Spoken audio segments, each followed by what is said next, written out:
Bien, bueno, estábamos diciendo que la idea del proceso de negociación de la escuela de Harvard tenía cuatro pasos, digamos. El primero era separar o procurar separar a la persona del conflicto, del problema que nos lleva a la negociación. El segundo de esos pasos, puntos, reglas del método de la negociación de Harvard era tratar de concentrarse en los intereses y no en las posiciones. El tercero de los puntos, el tercero de los puntos, anoto algo para acordarme después. El tercero de los puntos es tratar de crear en la negociación perfiles, posibilidades, opciones de beneficio mutuo. ¿Sí? De beneficio, perdón, me quedó el WhatsApp abierto. De beneficio mutuo o beneficio compartido. Ahora sí. ¿Qué nos estará queriendo decir esta teoría cuando nos insta o nos dice que como parte del método es necesario procurar definir opciones de beneficio mutuo? Lo que hablábamos anteriormente, de encontrar un punto medio de beneficio para ambas partes. ¿Por qué tenemos tendencia eh, a ver, coincido con vos, pero le sacaría el punto medio? ¿Por qué el beneficio está en el medio? Profe, Sí, ¿puede ser que si no hay un beneficio mutuo o algo de eso sería una imposición y no una negociación? sí, eso es correcto. Ahora vamos, ahora vamos. No, pero yo quería mencionar algo, que esto es, digamos, como más general. Tenemos como cierta idea de que lo mejor para todos es lo que está en el medio, y eso no necesariamente es así. Es decir, yo puedo en una negociación ceder más que el otro, de manera tal de que el otro avance un poco sobre la mitad que me correspondería a mí.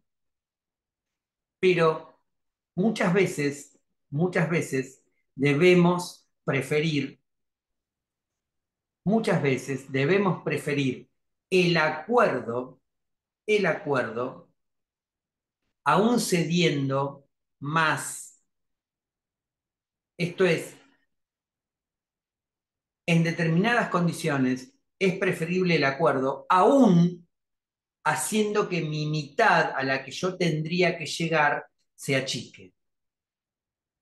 Es decir, no se queden con la idea que el mejor acuerdo es el que pone mitad y mitad. ¿Por qué? Porque en realidad el mejor acuerdo va a ser el que, poniendo menos, obtenga en el mediano plazo, en el mediano plazo, en el largo plazo más. Y un poco a esto vamos a incorporarlo ahora porque recién ahí aparecía la idea de que si es una negociación, no es una imposición. Y eso es exactamente así.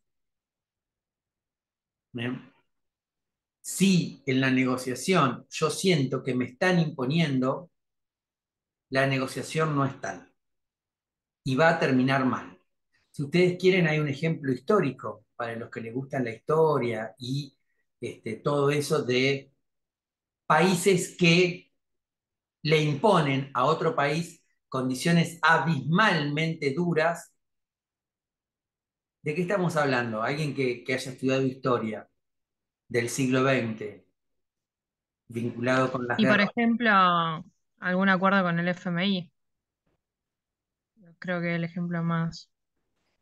Eh, bueno, podemos hablar de eso, podemos hablar de eso. Porque es re interesante eso, porque los países van al FMI a buscar un acuerdo, que después dicen que es malo, pero el FMI no lo llamó, los países fueron.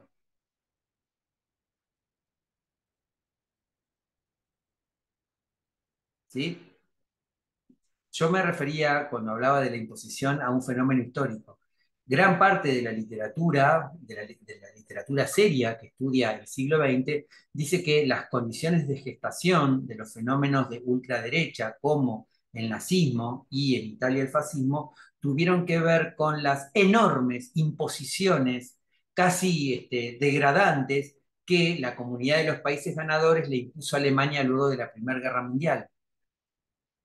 Que si no hubieran sido tan duras esas condiciones, no se hubiera creado el germen que permitió alimentar que Alemania estaba pisoteada por el mundo y era necesario levantar a la Alemania para que el mundo comprenda el poder alemán. Contrafáctico, no sabemos, ninguno de nosotros es especialista en historia, pero digamos, eso sí podría ser entendido como una imposición. Para la escuela de Harvard, toda negociación es un proceso de construcción, de negociación, de cesión, basado en la colaboración, en el cual lo que se procura es solucionar el conflicto que hoy es una amenaza para darle previsibilidad, para darle seguridad al escenario hacia adelante. Por eso podría ser que hoy yo esté cediendo más de lo que estaba dispuesto a ceder en la negociación de entrada. ¿Por qué? Porque me voy a reservar el derecho después de pedir otra cosa o siento que eso me garantiza otra situación hacia más adelante. Entonces, esta idea del beneficio mutuo va de la mano de la idea de colaboración. La negociación hace sentar a partes enfrentadas, pero los negociadores deberían crear las condiciones para que la solución del conflicto no sea a partir de lo que nos diferencia, porque lo que nos diferencia es lo que nos ha llevado al conflicto, que la solución del conflicto no es lo que nos diferencia, sino lo que podemos tener en común superado el conflicto.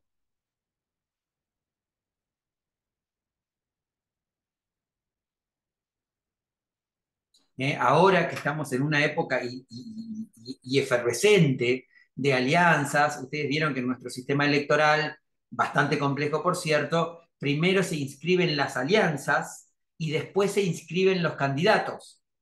Es decir, primero se anotan los sellos de goma de los partidos y después se le meten nombres a esas alianzas.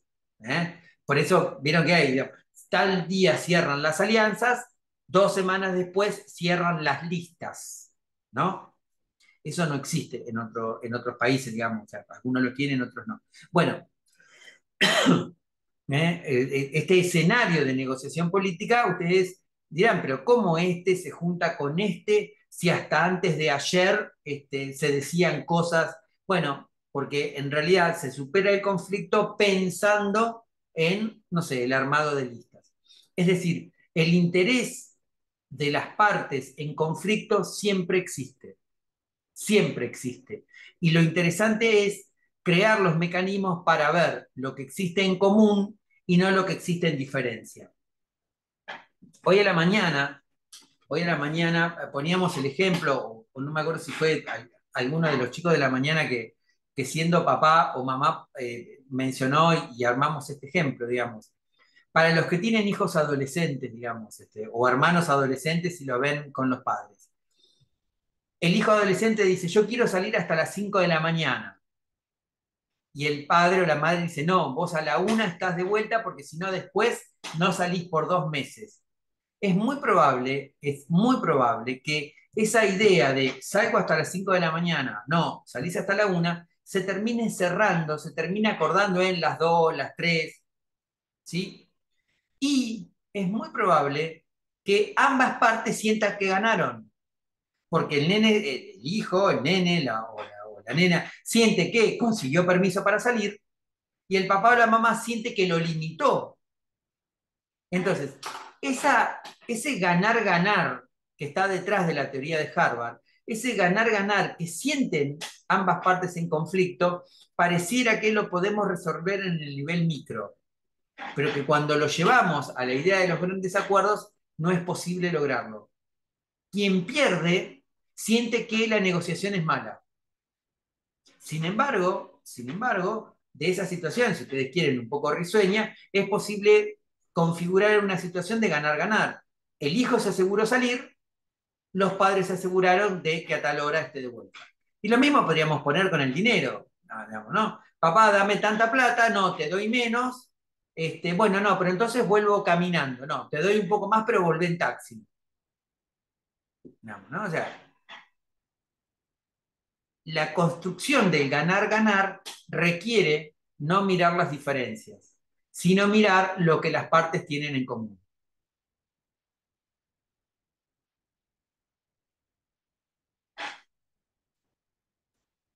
¿Eso se entendió? ¿Se vio?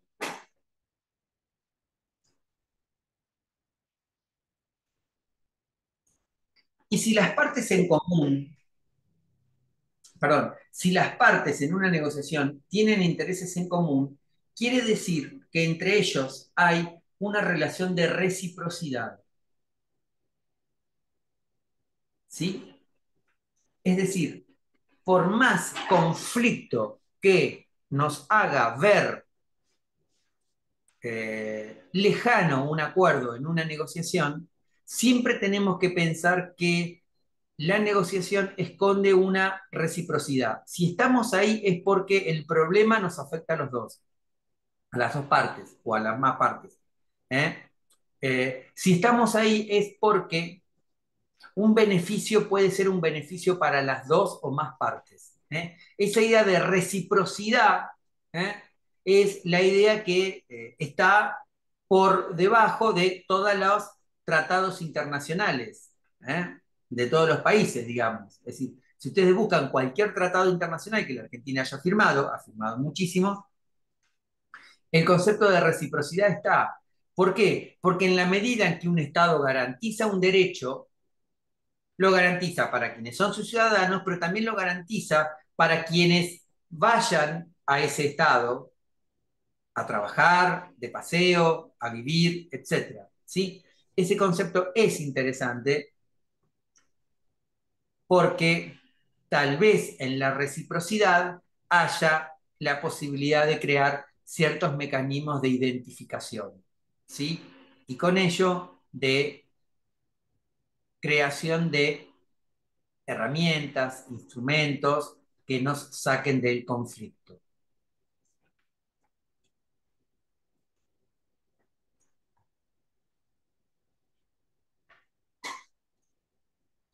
Y el cuarto y último de los puntos que la Escuela de Harvard eh, define como estructura de un proceso de negociación es tratar de definir criterios objetivos a alcanzar en la negociación.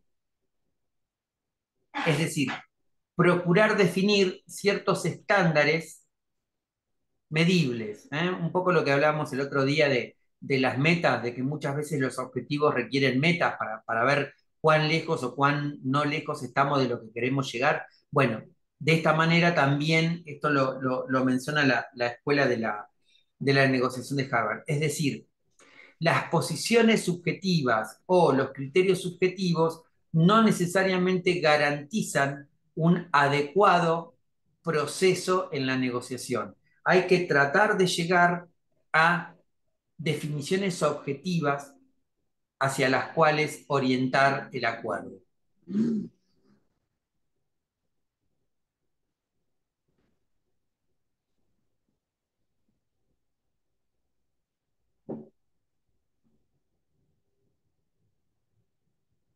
Las definiciones objetivas van a depender del conflicto y de la posición relativa de cada una de esas partes.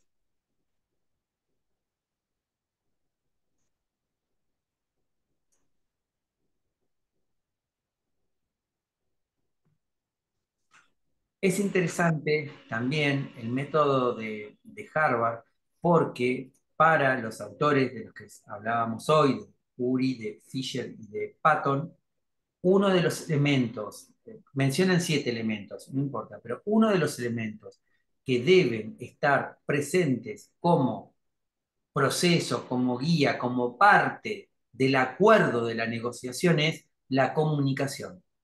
¿Eh? Es eh, esta teoría de la negociación la que establece como un componente, como un paso de la negociación a la comunicación. Define 7, uno de ellos es la comunicación, entendida como la elaboración de reglas y la elaboración de un acuerdo.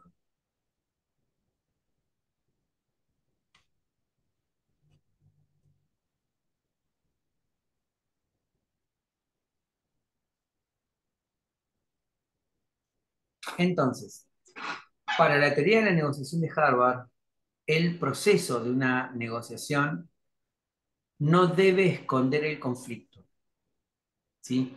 No debe esconder el conflicto, debe mostrarlo tal cual es. Ahora bien, no necesariamente todo el conflicto lo vamos a solucionar en una negociación, sino que puede ser que las partes acuerden hacerse cargo de lo que pueden trabajar hoy del conflicto. Con esto, no siempre podemos proponer en nuestros planes de acción cambiar el todo.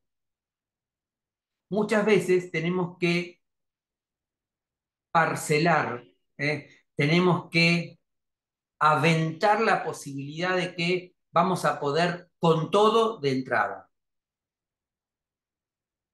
Para la teoría de la negociación de Harvard, la idea, a ver, ir de a poco sonaría, digamos, no quiero que suene conformista, a ver, sería ir con todo a lo que hasta donde las partes están seguras de poder coincidir. Hasta donde pueden coincidir, ir con todo. En lo otro, no necesariamente meterlo. Es decir, lo que está tratando de apuntar es que no fracase la negociación por querer solucionar todo de golpe, o todo de una, digamos. No es una expresión muy clara. ¿Eh? Entonces, si vos querés llamarlo así, ir de a poco, sí, yo te diría que sería mejor decir, ir con todo hasta lo poco que acordamos. ¿Eh? Un poco más por ahí. Pero es interesante esto porque, insisto, pensado en el mercado privado, viniendo de una escuela de negocios, digamos, de alto target, como es la escuela de negocios de Harvard, el elemento comunicación, el factor comunicación, eso quería decir, el factor comunicación está presente como uno de los elementos de la teoría de la negociación.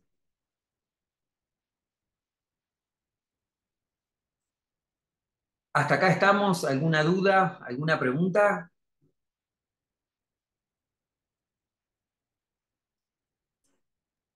Profe, ¿No? ¿podrías repetir el nombre de la tercera característica? No llegué a notarlo. La tercera, Sí, procurar crear objetivos, opciones de beneficio mutuo para las partes. gracias. Que el conflicto no nos haga pensar que no tenemos cosas en común. Que estemos en un conflicto quiere decir que algo de reciprocidad en el conflicto tenemos. Bueno, creemos reciprocidad en el beneficio.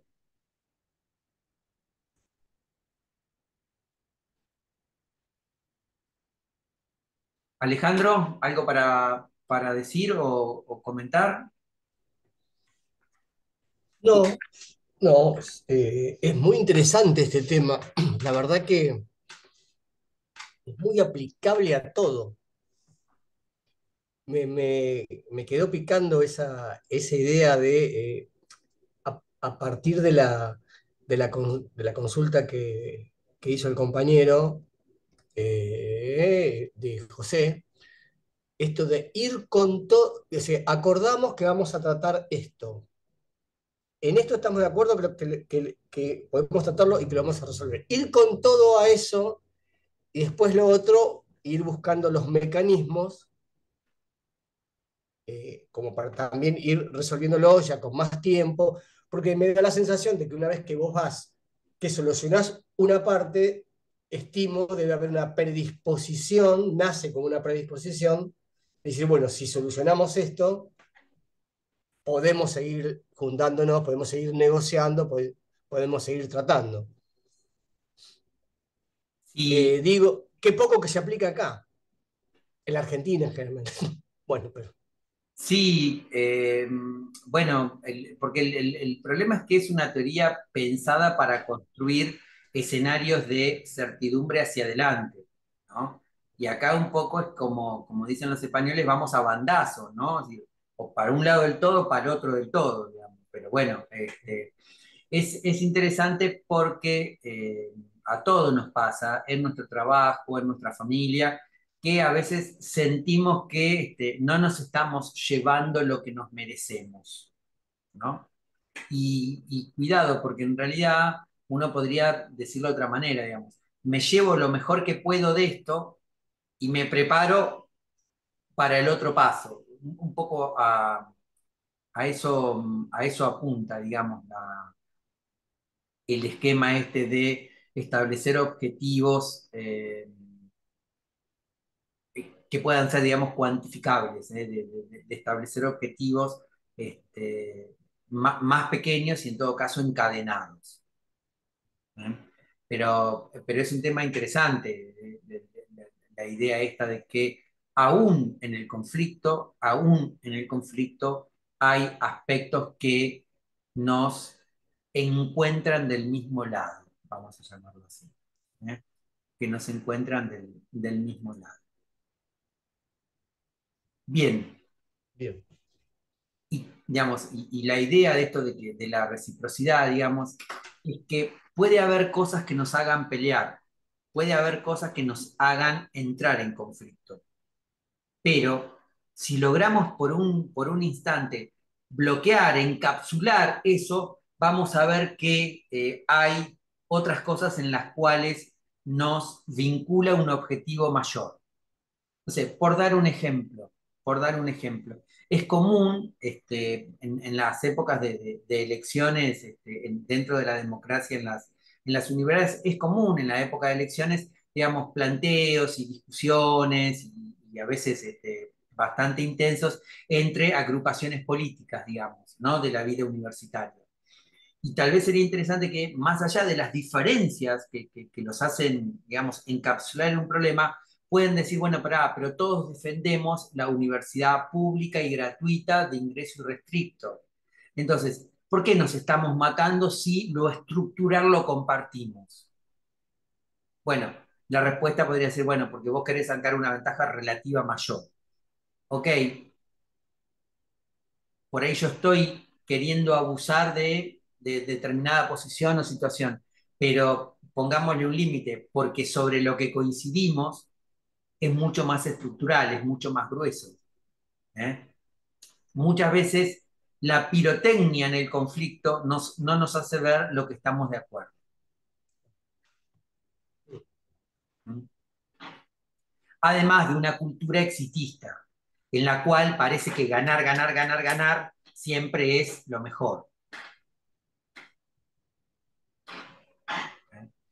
Si ustedes quieren esto de, yo no leo mucho fútbol, pero hoy fue interesante leer cómo parece que hay una revolución en Miami, porque Messi va a llevar dólares, turismo, y Miami tenía todo eso. ¿Y por qué Messi acepta ir a un país en el cual el fútbol todavía no tiene el desarrollo que tiene en otras naciones? ¿Por qué acepta ir seguramente con un contrato menor a si se hubiera ido a Arabia Saudita o a vivir a Abu Dhabi? Bueno, digamos, ¿por qué resigna ahora? Porque espera ganar algo, espera, digamos, ir más allá, ¿no? Entonces, cuidado con eso de que siempre hay que ganar, ganar, ganar. Podría ser que no, podría ser que no. Bueno, los estaríamos dejando si están de acuerdo. Sí, yo creo que están de acuerdo. Se quedaron